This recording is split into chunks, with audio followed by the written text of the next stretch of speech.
안녕하세요. 수요일이고,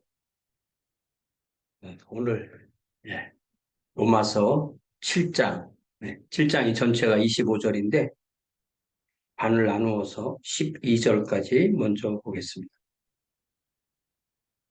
6장에서는 우리가 그리스도와 함께 죽었기 때문에 더 이상 죄의 종이 되지 말고 의의 종으로 살자. 그렇게 살 수 있다. 그 얘기를 한 거고요. 7장에서는 그것을 하나의 예로 남편이 있던 그 남편이 상당히 율법적인 그런 남편이겠죠. 남편에게 예속되었던 여인이 이제 그 남편이 죽고 그리스도의 새롭게 그리스도란 새로운 남편을 만나는 모든 그리스도인을 율법이라는 남편에서 그 율법에 대하여 죽고 그 율법이라는 남편이 죽고 그리스도라는 남편 에게로 가는 그런 결혼의 비유로 말씀해 주고 있습니다. 형제들아, 내가 법 아는 자들에게 말하노니 너희는 그 법이 사람이 살 동안만 그를 주관하는 줄 알지 못하느냐. 예를 들면 어떤 사람들이 형사 기소를 당해서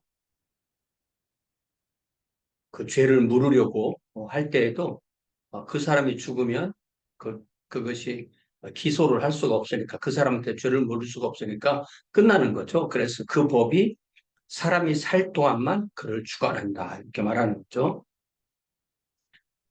그 한 예로 남편이 있는 여인이 유부녀가 그 남편 생전에는 법으로 그 남편에게 매인받으나 만일 그 남편이 죽으면 남편의 법, 남편이라는 법에서 벗어나느니라. 예. 그러니까 대가족 제도가 아닌 거죠. 예. 우리가 옛날에는 남편의 집안과 결혼하는 듯한 그런 상황이니까 또 자녀들도 있고 그렇게 하다 보니까 남편의 집안에 그냥 평생 과부로서 그렇게 자녀를 기르면서 사는 것이 미덕인 그런 것이었지만 여기는 훨씬 더 소가족 제도로 특별히 여자가 혼자가 되면은 자녀를 기를 수 있는 경제력이 없을 때 또 재혼을 통해서 그런 경제력을 얻고 남편의 도움을 얻고 그런 면도 생각을 해봐야 됩니다. 그러므로 만일 그 남편 생전에 다른 남자에게 가면 음녀라 간음을 하게 되는 거죠. 그러나 만일 남편이 죽으면 그 남편의 법에서 자유롭게 되나니 다른 남자에게 갈지라도 음녀가 되지 아니하느니라. 네. 그러니까 여기서 남편이 살았느냐 죽었느냐가 중요한 거죠. 그러므로 내 형제들아 너희도 그리스도의 몸으로 말미암아 예수 그리스도의 십자가의 그리고 부활의 대속의 사역으로 말미암아 하나님의 피로 우리가 많이 보게 되는 사도행전 20장 28절에 보면 우리가 하나님의 피 하나님을 만약에 우리가 성부 하나님을 생각하면 피가 없잖아요. 그러나 성자 하나님 예수 그리스도의 피로 우리가 대속을 받은 거죠. 여러분은 20장 28절 여러분은 자기를 위하여 그러니까 에베소 교회 목회자들에게 자기를 위하여 또는 온 양떼를 위하여 자신을 위하여 성도를 위하여 삼가세요. 성령이 그 양떼들 가운데서 여러분 목회자를 감독으로 삼고 하나님이 자기 피로 사신 교회를 목양하게 하셨어요. 보살피게 하셨어요. 그러니까 우리가 예수 그리스도의 몸이란 말이 나오면 우리가 똑같은 몸을 가지시고 하나님이 사람이 되신 분이 그 몸을 죄의 값으로 주심으로 모든 사람을 구원할 수가 있는 거죠. 그래서 다시 로마서 7장 4절에서 그러므로 내 형제들아 너희도 그리스도의 몸으로 말미암아 율법에 대하여 죽임을 당하였으니 이는 다르니 곧 죽은 자 가운데서 살아나시니 즉 우리 구주 예수 그리스도에게 가서 우리가 하나님을 위하여 열매를 맺게 하려 함이라. 네. 성령께서 우리를 예수 그리스도라는 새 남편에게 가서 그리스도의 신부가 되면, 그리스도의 아내가 되면 우리가 하나님을 위하여 의의 열매를 맺게 된다, 이 이야기죠. 우리가 육신에 있을 때에는 율법으로 말미암아 죄의 정욕이 우리 지체 중에 역사하여 우리로 사망을 위하여 열매를 맺게 하였다. 예. 육신은 이 몸을 말하는 것이 아니라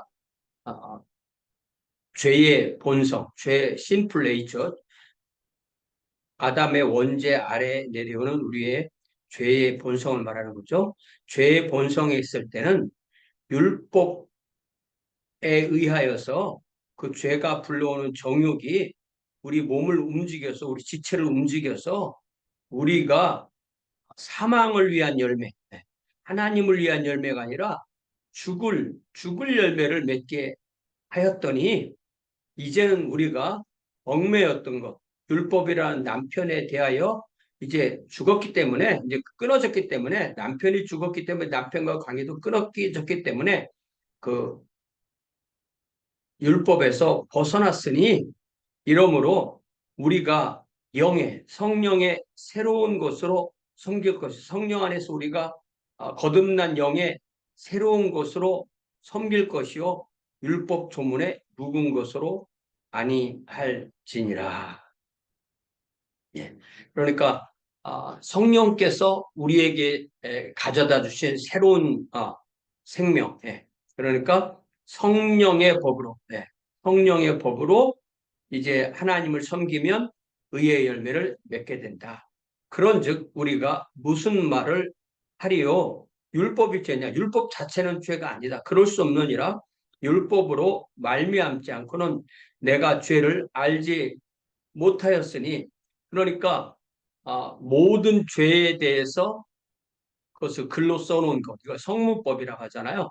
그러니까 구약성경에도 성문법이, 그래서 사도 바울이 하나의 그 성문법의 예를 든 것이 십계명의 마지막인 탐내지 말라. 우리가 이 십계명의 말씀을 들으면 나는 십계명 다 지켰어요, 이렇게 말하기 참 쉬워요. 그러나 맨 마지막에 가면 탐내지 말라. 부모를 공경하라. 살인하지 말라. 간음하지 말라. 도적질하지 말라. 이런 것은 다 겉으로 드러나는 행동이기 때문에 그렇게 할 수 있다고 하지만, 마지막 10번째 계명은 탐심이잖아요. 마음의 죄잖아요. 그러니까 더욱더 더 깊은 차원의 이 율법에 대해서 말씀하시는 거예요. 그래서 우리 주님께서는 살인보다 미움, 간음보다 음욕, 이런 것들을, 마음의 죄를 더 지적하신 거예요. 그래서 우리가 우리 주님이 우리에게 주신 율법이 구약의 율법보다 성겨서 듬성듬성해서 우리가 지킬 수 있는 게 아니에요. 구약의 율법은 그 죄의 채널로 돼 있어서 어떤 우리의 그 의지와 관계없는 그런 율법이 되는데, 신약 율법은 우리가 하나님의 사랑으로 하나님을 사랑하기 때문에 자연스럽게 자발적으로 행하는 그러한 율법이 되는 것입니다. 그러니까 구약 시대에도 하나님을 사랑하기 때문에 하나님의 율법을 지키는 거고, 신약 시대에도 하나님을 사랑하기 때문에 하나님의 율법을 지키는 그것은 마찬가지인 것입니다. 그러나 죄가 기회를 타서 계명으로 말미암아 내 속에서 온갖 탐심을 이루었다. 탐내지 말라 했는데, 탐내지 말라는 것을 들으면서 계속 우리가 더 탐심이 더 생기게 된다는 거죠. 예를 들면 우리가 어디에 가서 임자가 누구인지 모르는 그런 물건을 보았을 때, 저렇게 되면 저거 누가 가져가는 거 아닌가? 이런 염려하는 마음이 딱 생길 때, 그때 이미 내 속에 탐심이 생겼기 때문에 그런 생각을 할 수도 있는 것이죠. 이는 율법이 없으면 죄가 죽은 것임이라. 전에 율법을 깨닫지 못했을 때에는 내가 살았더니 계명이 이름에 죄는 살아나고 나는 죽었다. 네. 그러니까 사실은 율법이 없는 때는 없는 거죠.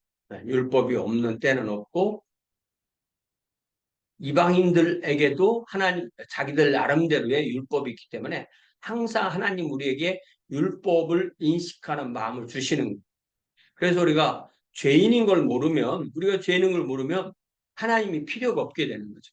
그래서 우리가 죄인인 걸 알고 예수 그리스도의 구속을 통해서 하나님과 가까이 나아가게 하는. 그렇기 때문에 율법의 기능은 우리를 하나님께로 어, 작용 반작용 내지는 변증법적으로 우리를 하나님께로 끌어가는 인도하는 그런 역할을 하게 되는 것입니다. 생명에 이르게 할 그 계명이 내게 대하여 도리어 사망에 이르게 하는 것이 되었도다. 제가 기회를 타서 계명으로 말미암아 나를 속이고 그것으로 나를 죽였는지라. 그렇게 나를 죽이는 것은 죄지 계명이 아니다는 것입니다. 이로 보건대 율법은 거룩하고 계명도 거룩하고 의롭고 선하다. 그래서 우리가 율법 그 자체가 율법이라는 남편 그 자체가 악한 것이 아니다. 또 죄도 아니다. 오히려 그것은 거룩하고 의롭고 선한 것이다. 왜냐하면 그것이 나를 하나님 앞에 나의 죄를 드러나게 해주는 그런 역할을 하게 되는 것이죠. 그래서 제가 몇 번 얘기했지만 다시 우리가 요한복음 1장으로 가보면 요한복음 1장에서 요한복음 1장에서 몇 절부터 볼까요? 네. 16절부터 보면 우리가 다 그의 충만한 데서 받으니 예수 그리스도의 충만한 데서 받으니 은혜 위에 은혜다.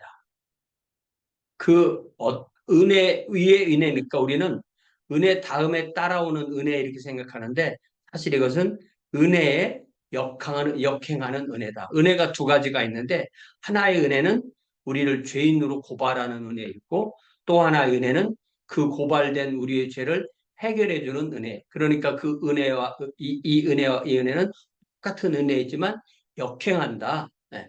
그래서 아, 율법은 모세로 말미암아 율법이라는 은혜는 모세로 말미암아 주어진 것이고 예수 그리스도의 은혜와 진리는 예수 그리스도로 말미암은 것이다. 그러니까 율법 그 자체는 나쁜 것이 아니고 악한 것도 아니고 은혜이고 거룩하고 선하고 의로운 것이라고 그렇게 말씀하는 것입니다. 율법이 없다면 우리는 죄인인 걸 모르고 죄인인 걸 모르면 예수 그리스도가 필요 없게 되는 거. 그럼 하나님과 우리가 연결될 수가 없는 거잖아요. 네. 네. 그렇지만 이제는 그 우리를 죄인으로 정죄하는 그 율법 밑에 살지 않고 우리를 하나님의 자녀로 삼아주시고 우리를 의인 삼아주시고 우리로 의의 열매를 맺을 수 있는 하나님의 자녀로 삼아 주셨으니까 예수 그리스도를 주님으로 예수 그리스도를 남편으로 예수 그리스도의 신부와 아내가 되어서 하나님 앞에 생명의 열매를 맺는 의의 열매를 맺는 그러한 하나님의 자녀로 우리가 살게 되었다. 이 말씀을 해주시는 거예요. 그래서 그리스도의 복음은 분명히 정확합니다. 유대교와 구약성경에 의해서 긍정과 부정이 같이 있는 거예요. 긍정은 우리가 하나님의 자녀다. 이런 긍정이 있죠. 그러나 우리가 죄인이다. 이렇게 부정이 있는 거죠. 그러나 다시 우리에게는 예수 그리스도의 은혜를 통해서 하나님에게 가는 그러한 이 모세의 율법이라는 은혜와 예수 그리스도의 은혜라는 은혜가 서로 역행하는 은혜지만 그것이 합하여서 우리가 하나님의 자녀로 되고 그래야 해서 하나님께 나아가서 하나님 원하시는 의의 열매를 맺을 수 있다. 이것이 기독교 복음의 핵심이잖아요. 요즘 우리가 로마서 창세기 아브라함 말씀을 보면서 다시 한번 우리가 정리하자면 아브라함의 언약은 각 나라 족속과 백성과 방언 모든 민족에게 하나님의 자녀를 통해서 하나님의 백성을 그들에게 복을 주어서 하나님의 백성을 삼겠다. 아브라함의 씨를 통해서.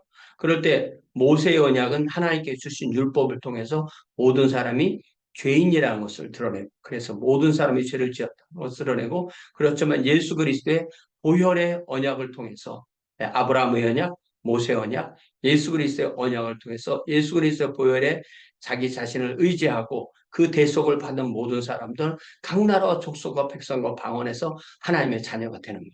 그러니까 사실은 성경 전체가 성경 전체를 유대인 중심으로, 이스라엘 중심으로 보는 것은 성경을 잘못 보는 것입니다.